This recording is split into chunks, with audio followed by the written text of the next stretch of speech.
Alam niyo ba kung saan nanggaling at paano nagsimula ang Grab? Ang pinakamalaking super app sa buong Southeast Asia at nangunguna sa buong Pilipinas pagdating sa biyahe, pagkain at padala. Ang totoong kasaysayan nito, panoorin mo. June 2012, sa Kuala Lumpur, Malaysia, si Anthony Tan at Tan Howling ay nagtatag ng isang mobile app, ang My Taxi. Walang sariling sasakyan, nag-uugnay lang sa pasahero at sa taxi driver. At kalaunan naging Grab Taxi noong 2013 at Agosto ng parehong taon ay pumasok sa Pilipinas. 2014 hanggang 2015, dumating ang GrabCar at ang GrabBike. 2016, simpleng Grab na lang ang naging brand name at naging super app. Lumawak sa GrabFood, Grab Express, GrabPay, lahat sa iisang app. At noong 2018, binili naman ng Grab ang buong operasyon ng Uber sa Southeast Asia.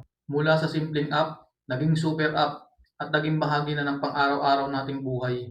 Ikaw, gaano kadalas ka gumamit ng Grab?